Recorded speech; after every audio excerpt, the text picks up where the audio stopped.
मैया यशोदा, राधा, ललिता, शीला, विशाखा, उर्वशी, मंजू, करना भगवान कन्हैया को प्रेम करती है।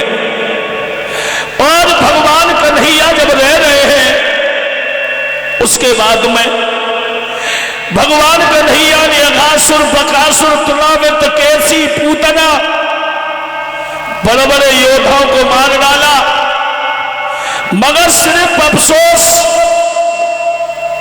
यही रहा जब काली जैसे पुष्प मंगाए तो भगवान कन्हैया ने पुष्प भेज दिए, काली नाग का मान मर्दन किया है। भगवान कन्हैया जब रह रहे हैं बड़े प्रेम के साथ में, तो याद रखना भक्तों, कहानी कुछ और हो जाती है। इधर भगवान कन्हैया जब आनंद के साथ में रह रहे हैं, देवताओं ने कहा कि कन्हैया अगर खेल में लगे रहेंगे तो कंस का वध नहीं हो पाएगा। उसी समय नारद जी से कहा कि तुम जाइए कन्हैया को बहकाओ और किसी भी तरीका से भगवान श्याम को वृंदावन से मथुरा भेजो। नारद जी ने बीड़ा उठाया, चले हैं कंस के आंगन में।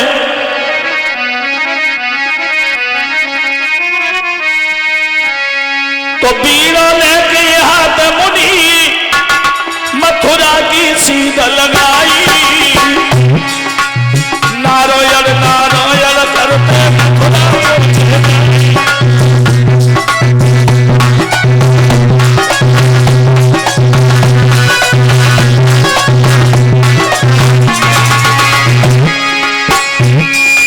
बाबा नारद जी जब चले हैं, क्या दशा है, पहुंच गए मथुरा में जाके, ना ही देर लगाई, कंस राज के आंगन में नारद बुलाए।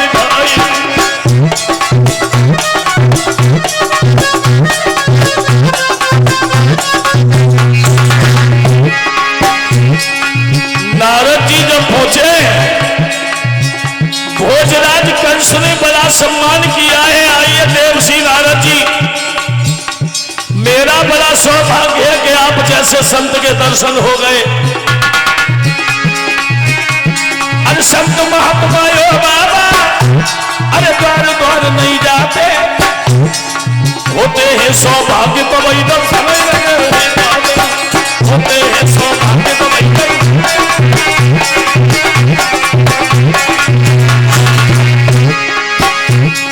काशे यावन भाव तुम्हारा सामदेव समझाई, हाथ जोड़ के कंस राज में मुझसे गिरा, हाथ जोड़ के कंस राज में मुझसे गिरा सुनाई।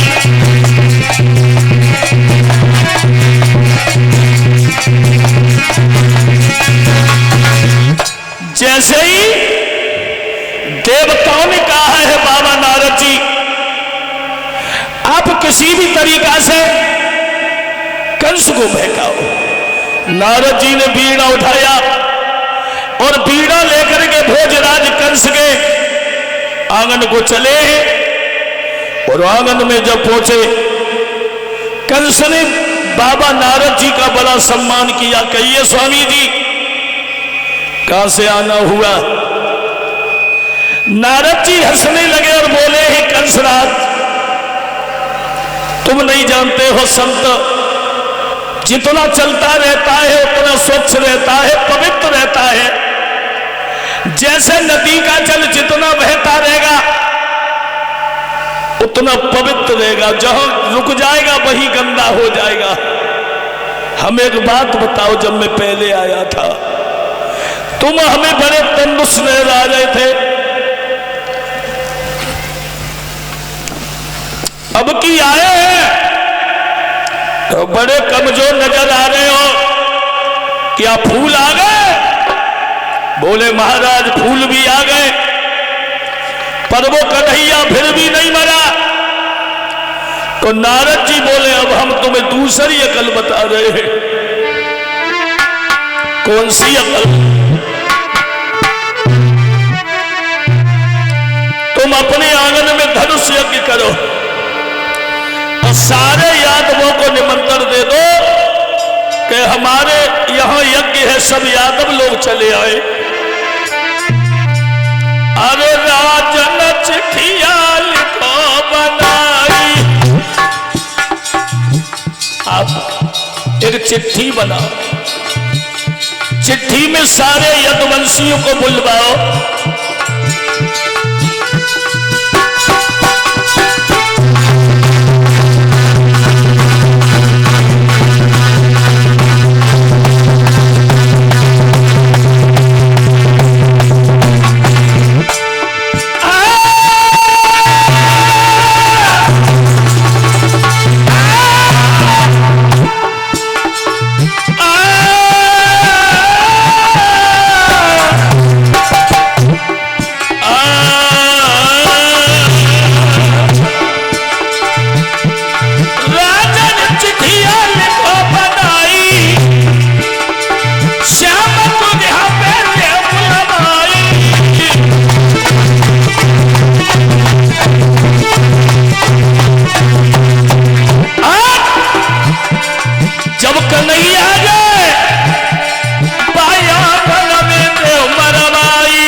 कभी कभी सोचा करता हूं कि हे परमात्मा, चुंगला चूक तो है नहीं, गाय का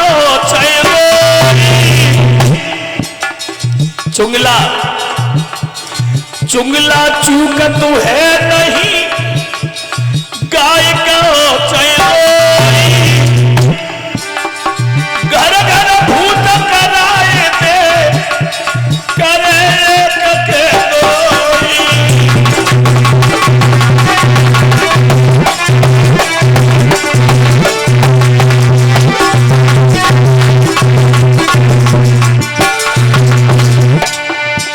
मिश्रा भैया, चुंगला की बात बन जाए तो कुल्ली बने, और नए बैठ पावे तो नए बैठे। समझदार लोग बातें नहीं मानते, मगर मैं कभी कभी सोचा करता हूं कि हे परमात्मा, कुछ बातों से बातें बन जाती हैं और कुछ बातों से बातें बिगड़ जाती हैं। लला प्रेमपाल, लोन पे पैसा दे तीनों, काय पे मालूम है? प्याज पे, प्याज पे पैसा दे तीनों, पते पते तो नए पते, यानी लोन पे मिलेगा तो मिलेगा, नहीं मिला तो चलो लोन पे पैसा दे दीनो, अरे पते पते तो नए पते, और लोन पे गाड़ी ले ली है तो पते पते तो नए पते।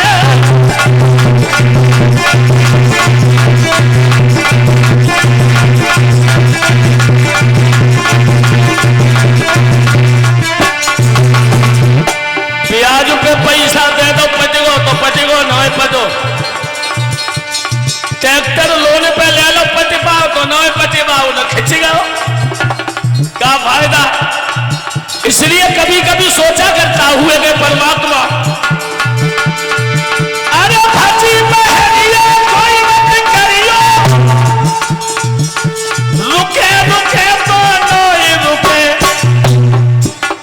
भजी औरत रुकी तो नहीं रुकी, भाई क्या मालूम कितने जाए पुरवैया धोखा खाए हैं। और लव मेरी जैसी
कन्हैया बलराम को मानना बहुत छोटी बात है।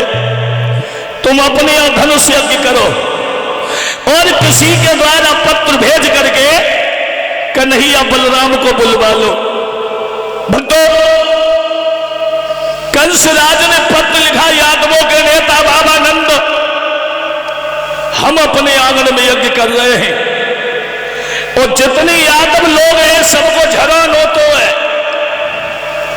और ये तो भगवान की कृपा बड़ा लंबी है कि 6 कोस में पूरी हो, हीर सुन ले के पूरी है रही है तो भजा जाइए।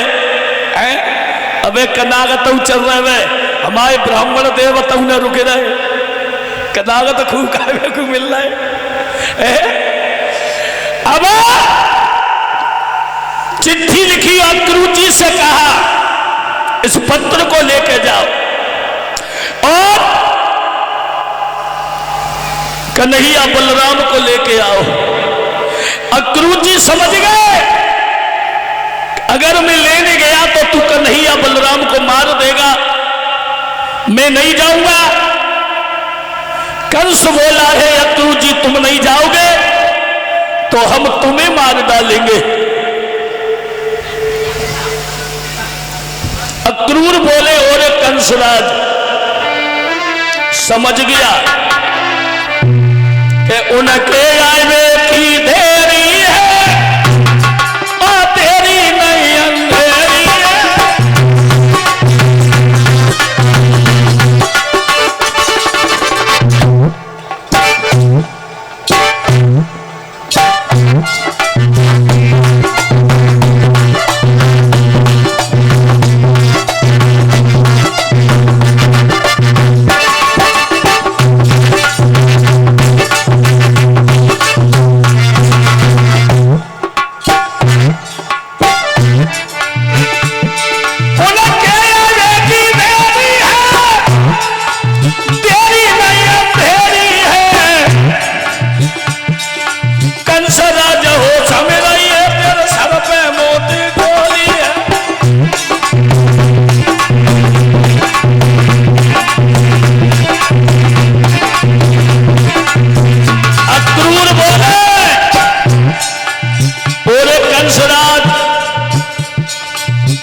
कन्हैया एक बलराम के आने की देरी है पर अब तेरी मौत की देरी नहीं है। कितना भी हो मैं कंसराज, कितना भी हो मैं कंसराज, लाऊंगा उन्हें लिबा करके जाएंगे मथुरा नगरी की, जाएंगे मथुरा नगरी की वही कसरी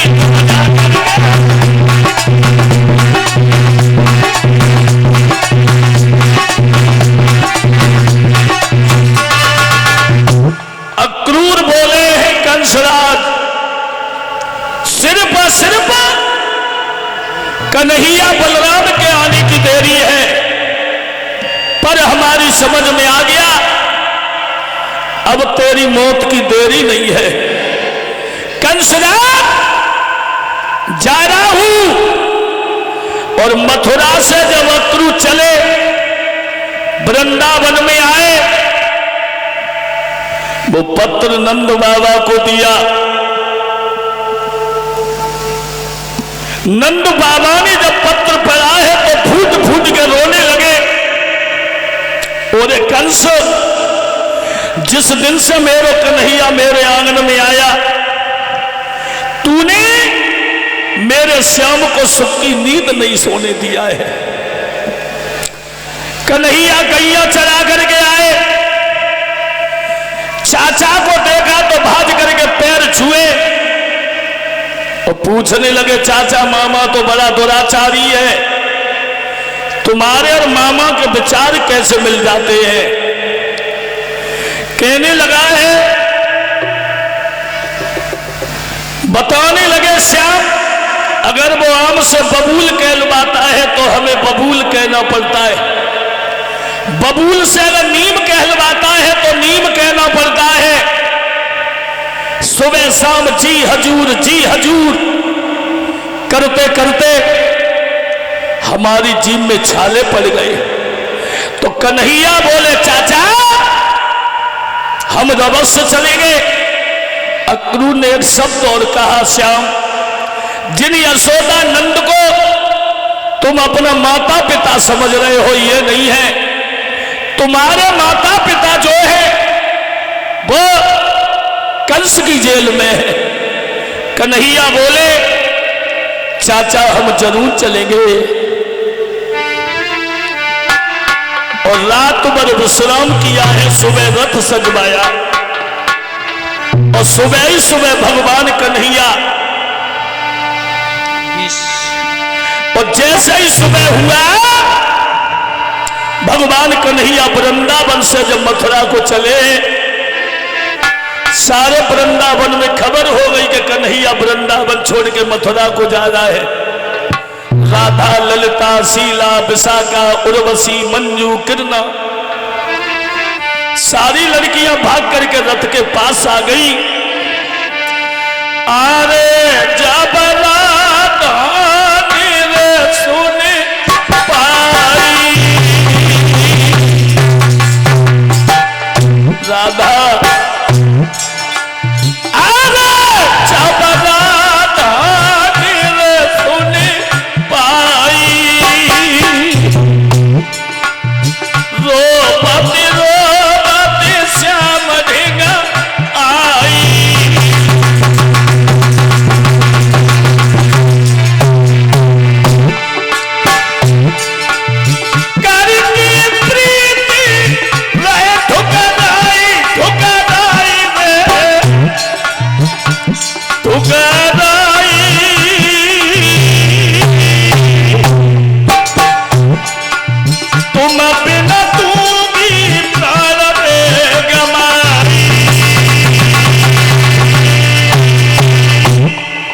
राधा रोने लगी है। कन्हैया बोले राधा रोते नहीं है, कल के बाद परसों आऊंगा। तो राधा बोली श्यामा अरे तारे गिन गिन के और काना रात का तेरी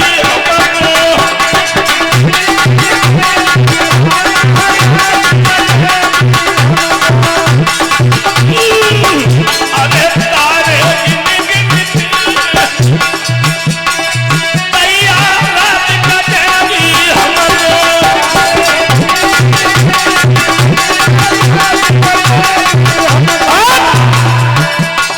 श्यामा पल पल याद श्याम तेरी आई है। राधा भोजन तक नहीं खाई मरूंगी कुल कुल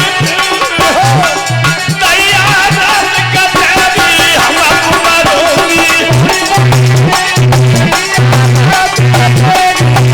अरे तारे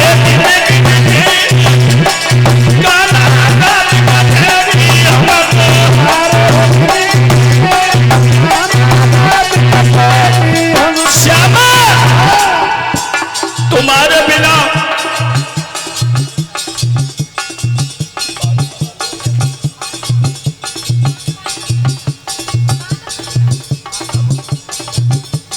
₹101 माधव चठिया से जो हमें सम्मान कर रहे हैं, और ये कुछ पुरस्कार और भी आया है। राम कुमार पाल जी इसी नदौसी से ₹51 से सम्मान किया है। हरिओम यादव जी जो हमारे प्रेमपाल जी के भ्राता जी हैं, चठिया चटनपुर डिस्ट्रिक्ट बदाऊं में आता है क्या, बरेली में, जो बरेली, और ये हमें ₹100 सम्मान किया है। राधा बोली तुम बिना श्यामा नहीं रहूंगी। अगर रोई रोई के मरूंगी। अरे कर गाना रात का तेरी हमको